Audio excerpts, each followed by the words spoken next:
saat menggerebek arena judi Sabung Ayam di Waikanan, Lampung pada Senin sore telah menyerahkan diri dan ditahan. Kapendam 2 Sriwijaya, Kolonel Infanteri Eko Syahputra Siregar, membenarkan hal tersebut sebagaimana informasi yang beredar di kalangan wartawan. Namun, Eko belum mengungkap jumlah dan identitas oknum TNI yang terlibat dalam kasus penembakan tersebut. Dia meminta semua pihak untuk menunggu hasil investigasi secara lengkap terkait kasus ini. Berdasarkan informasi yang diterima, terduga pelaku penembakan yang ditahan adalah Peltu Lubis selaku dan Subramil Negara Batin dan Kopka Basarsyah selaku anggota Supramil Negara Batin. Kedua terduga pelaku sudah ditahan di Polisi Militer Angkatan Darat Makokodim 0427 Waikanan. Kapendam hanya membenarkan hal tersebut dan tidak berkomentar lebih jauh.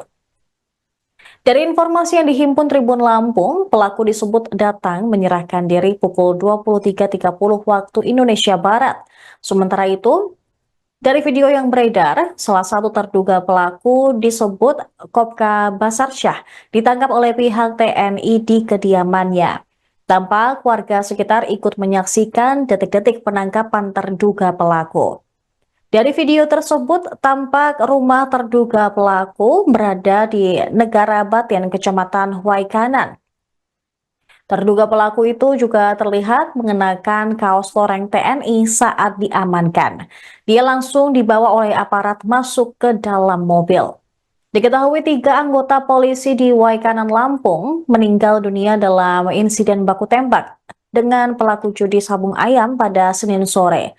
Salah satu korban yang tewas adalah Kapolsek Negara Batin, Ibtu Lusianto, sementara 2 anggota lainnya yakni Bribka Petrus Aprianto dari Polsek Negara Batin dan Bribda M. Galip Suryaganta dari Satreskrim Polres Waikanan.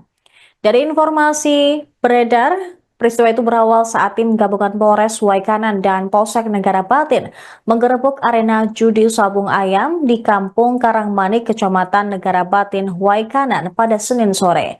Setibanya di lokasi, para pelaku judi Sabung Ayam melakukan perlawanan hingga berujung terjadinya baku tembak. Kapolsek Negara Batin, Ibtu Lusianto, dan 2 anggota lainnya gugur dalam peristiwa tersebut.